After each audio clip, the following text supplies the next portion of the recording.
I didn't realise how much of a vendetta I had against it until I did this video, but apparently I do. And then come back, and then disappear, and then come back, and then disappear, and then come back. Because it's just so annoying. If you're gonna die, be dead. Like, just die. I hate it. You are the worst trope of all time, according to me. You're welcome. What's up, guys? Welcome back to another video. Today I'm going to be doing a tier ranking / bracket tournament thing with the worst tropes out there for fantasy. So I've been inspired by Kate Kavanagh's, I think that's how you pronounce her name, video on bracket ranking the worst tropes in fantasy in her opinion, and then coming up with the final tournament answer. She used Instagram as well. I'm not going to be using that. I'm just going to be going through. I've changed a few of them as well to kind of fit more what I've read, or just kind of like be more what I would put in those brackets instead. But I have 22 of the worst tropes that I can think of in fantasy, or things that I've discussed with people that they think are the worst tropes in fantasy. And then I'm going to be going through them in a tournament style fashion to discover which one is the worst one out there in fantasy. I should put my glasses on for this. Starting off with the first two going against each other, we have the arrival of the cavalry. Here comes the cavalry, where they come at the end of the battle. Everything seems lost, you know. The villain has given all that they've got. They've pulled out surprises left, right and centre. And we think that our main character is going to die. Well, not going to die, but going to lose. There's no way that they can get out of this with the current situation that they're in. But surprisingly, out of nowhere, a massive army arrives and saves the day, and they're no longer in trouble and they absolutely slaughter the enemy. That is going against the same kind of idea, but when magic is involved. This is when circumstances have happened, our character is in such a binding that as we know it, there is no way that he can get out of that using the current magic we know or the current situation that the world is in. There's no way that they can get out of it. They are stuck. They're gonna lose. Yet somehow magic appears from nowhere and saves the day, either in the form of like some kind of unknown wizard, some kind of elemental thing that didn't happen that we didn't know about. This kind of does link into another one later on, so there's more to this, but it also links to another one. I think to me, the worst one out of this one is when magic comes out of nowhere and saves the day. It's got to win this one as the worst one, because here comes the cavalry. There can be a build up to that. You know, we can be trying to find this unknown army, or people have been sending out things. There is a book, I can't remember what, but we didn't realise that our main character had been doing all this background work to get all these armies involved. It might have been...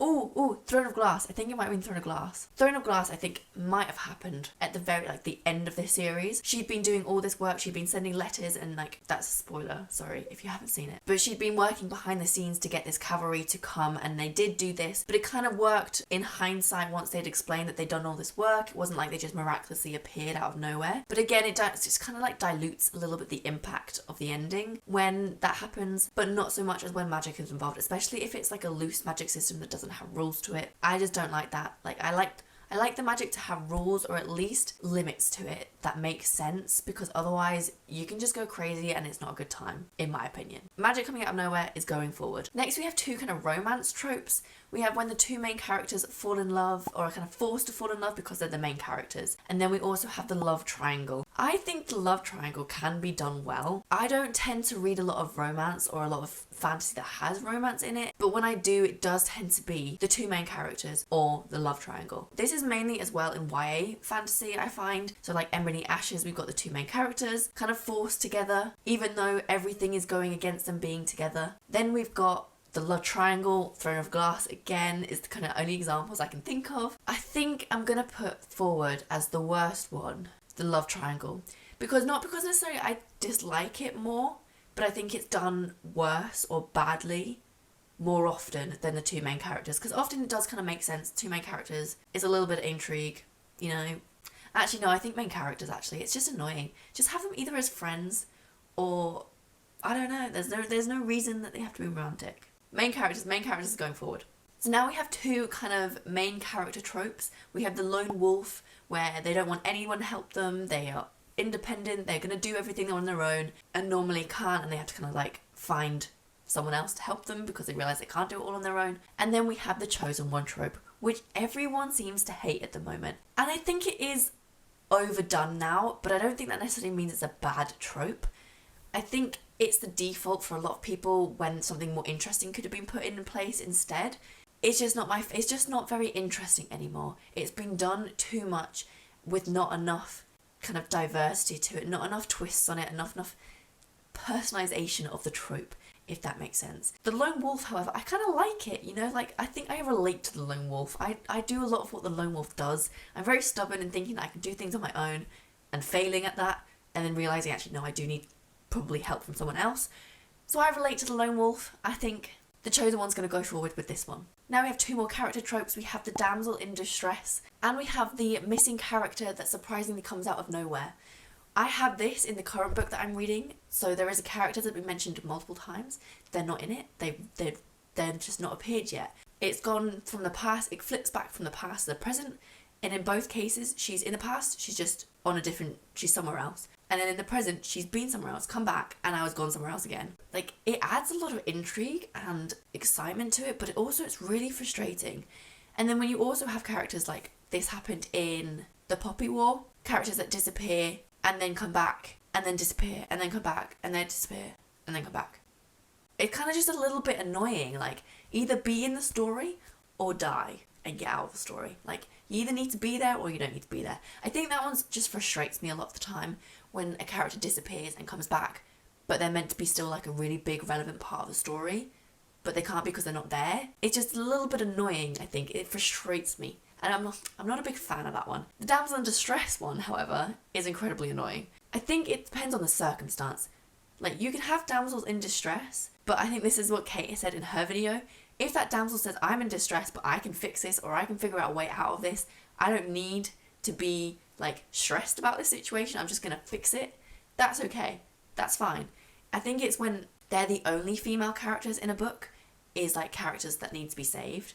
You can have female characters that need to be saved, that's absolutely fine. But if that's all that they're doing all the time, and it's just a plot twist or like a thing to get your plot going, it can be a bit annoying, a bit frustrating. So I think, maybe because it's what I'm currently reading, or it's most relevant part that I've seen, you don't see a lot of damsels anymore, I don't think. Like, thankfully we kind of moved away from that. So I think at the moment, the missing character is going to move forward as the worst trope. I'm going to go with that one. Oh my gosh, this is an easy win, absolutely. So we've got the reluctant hero. I don't mind a reluctant hero, you know. Sometimes being the hero is pretty crap. Even most of the time, actually, I would argue that being the hero is crap. Your friends die, you have to go to war, you have to fight people. It's a very stressful situation to be in. I would be reluctant too. That's not... you do you, that's fine. The main character, though, that goes from 0 experience to 100 phenomenal incredibleness in like an instant, no. Don't like that. This is what happened in The Moon Goddess, which was my worst read book of 2022. People love this book. I don't get it. Apparently, she'd never used magic before. She wasn't able to use it. And then within like 5 pages, 3 years had expanded over time, but we didn't see any of that. And she was incredible. She was the best at everything. And it was just, oh my God, it was so annoying. I need to see that journey. Like, people don't like that journey a lot of the time. You know, the little like montage. Think people do it better than the montage, but at least have it in there. Like, at least show me a little bit of development. People that are incredible straight away, heroes that are just suddenly amazing, no, absolutely not. You're going forward. Worst trope. So again, kind of linking to the damsel one of women that kind of just get stereotyped and they tend to be the only characters or female characters in a book. It's the evil witch or sorceress. This stems back, I think, from like, you know, like original fairy tales. The women in those books tend to either be the damsels or the sorceress, the evil witch, the stepmother, you know, the horrible woman. Books these days that have that still are just a no. Like, you don't need that anymore. That's not a good plot structure or character arc to have if it's the only one, especially. There's so much more you can do with female characters now. There's just no need for this trope to be there anymore. But this is going up against the object that is mysteriously incredibly found and is incredible, and it saves the day. This happened in The Stardust Thief that I recently read. A lot of the plot was based on magical objects, and that's fine. I'm just not a fan. I'm not a fan of the magical object. I think it kind of weakens the magic system if all the magic is based on objects.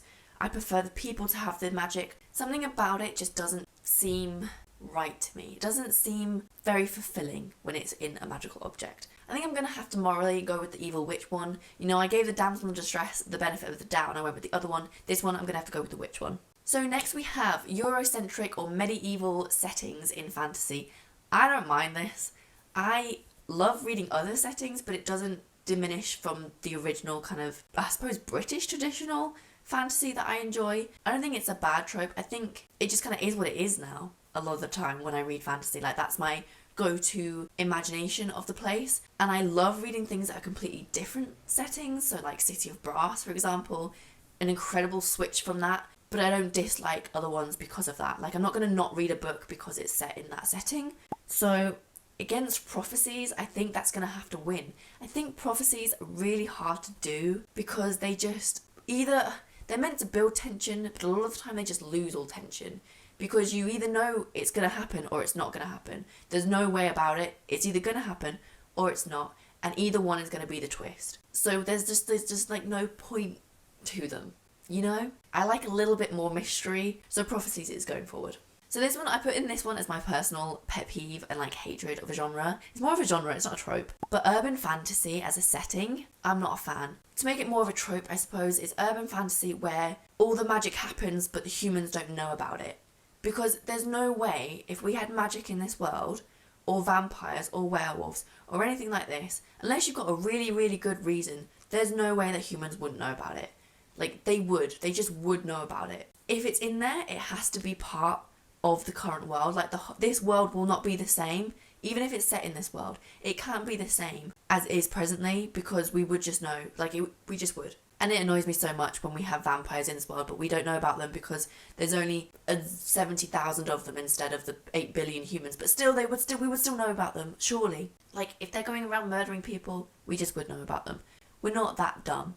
So urban fantasy where we don't know about the supernatural or the magical elements, I don't like it. I hate it. I think it's really annoying. That's going against time travel, which again is another one that kind of just is very hard to do well. If you're going to be like a super like on it person and you're going to figure out the time travel, most of the time it's probably not going to make sense, or there's going to be plot holes and errors in that timeline, and it just makes things a lot more complicated than they probably needed to be. So I would avoid time travel as much as possible, but then as a reader, I kind of allow it to not be right. I'm not going to dive into it too much. So for this one, I'm definitely going to have to go with urban fantasy. That's something I can't let go. Time travel, I can let that kind of be wrong. This, I can't. So the next two, we have kind of like the super reveals of things that tend to happen. So we've got the resurrection, or the secret death that wasn't a death, that was hidden and actually they didn't die, resurrection trope, going against the secret magic reveal, which kind of links to the one I was talking about earlier, about magic coming out of nowhere. But this one specifically character related, when they suddenly discover a magical ability in a time that they desperately needed it, that they never knew they had. This happened as well in the Stardust Thief. Both of these actually happened in the Stardust Thief. And it just made me lose all tension and desire to carry on reading, because people were coming back to life left, right and centre. Yes, they were slightly changed by the whole death thing, but they were still there. They were still characters. They were still talking. They were still able to like make relationships and talk to people that they talked to in the past. They weren't dead, you know, they weren't completely changed. And then the magic thing, we'd be in a really tight situation and it'd be really difficult, and then they'd somehow magically get themselves out of it by unknown magic that we had no idea as the reader about, but they somehow discovered in that desperate time of need because they were under tension. And I get the train of thought with that, like you only discover who you truly are under times of pressure, that kind of quote.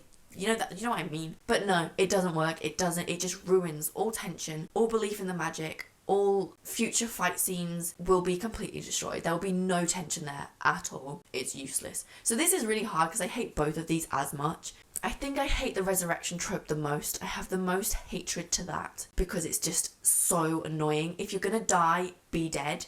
Like, just die. That's so much better than coming back to life. Even if you're my favourite character, if you die, you better stay dead. It just ruins everything when they come back immediately like that. I'm put off a book if someone comes back and they've been dead. Next we have info dumps versus making up names. I think we've ever so slightly moved away from making up names, like random names. There is a fantasy element to names still, but they tend to be a lot more understandable, and I'm so thankful for that. Because if it's a name that's completely made up, I'm the kind of person that will just skim over the name. Like, I'll recognise the construction of letters on the page as them, as that character, but I won't say the name in my head, which means then when I come back to remembering who that character is, my connection to them is a lot less than it would have been if they had like a proper name that I could like attach everything to. So if the name is not like a proper name that I can understand and I can pronounce, and it's just a jumble of words, then I'm kind of over it. The only time I don't mind made up names is if it's relevant to the culture that they've created for that character. So if that character's part of a different culture and that name is typical of that culture or influenced by that culture, inspired, that's fine. I think that brings more to the story rather than less. If it's outside of this world, having someone called Dave in the middle of a fantasy is gonna like throw you. Like, it's just not gonna work. So like, I get it, I understand it, but they have to at least be kind of semi-tamed down so that they're still understandable. Now, I don't mind an info dump, okay? I don't mind being kind of spoken to a little bit like I'm dumb at the beginning of a fantasy novel, because oftentimes with that world, I am dumb. I have no idea what's going on, and I need to know that information to be able to move forward. There's books more often than not I notice no info dumping where I get confused, rather than being a massive info dump of things and it just being boring. I'd rather that than not knowing anything. But equally, info dumps with information that feels kind of irrelevant is also a big no. I think you have to pick and choose where you're going to dump your info, because if you're going to put it all at the beginning, that's a big no, because most of that information we won't need to know at that beginning point. But if you're going to pick like relevant bits to like kind of throw at you when you need to know it, that's okay. That's okay, info dumping. The book I'm reading at the moment seems to have a lot of information about the world. He's thought a lot about the world at the moment. There's a lot going on, but I just don't think a lot of it is relevant to what I'm reading. Like, a lot of the political and like just random names about other countries that he's talking about that we've not even visited, we've not seen, doesn't look like we're going there anytime soon, just feels irrelevant and a little bit annoying, and I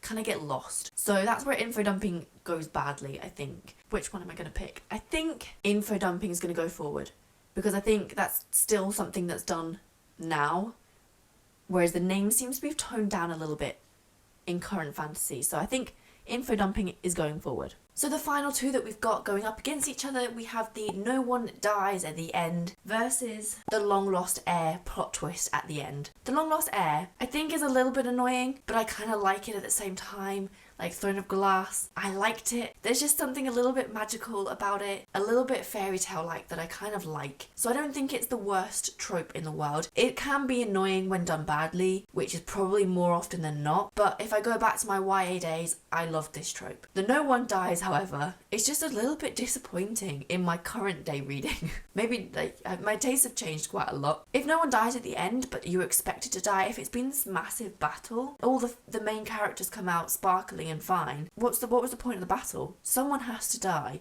More than one people arguably have to die if it's a massive huge battle. So when no one dies, it's just you leave the ending feeling very despondent, just very underwhelmed. You know, there's no emotional kind of feeling at the end. Like I rarely feel relieved that everyone survived, but I will sob, absolutely gut-wrenching sobs, if someone dies, which I feel like is a more powerful emotion. I think moving forward, when no one dies, I'm going to put that one to the next round. So now we can quick fire through the rest of the rounds, because we already know what all the tropes are. People discovering magic as a final plot solution to get them out of everything, versus the two main characters being romantically inclined together. I think I'm going to have to put magic forward.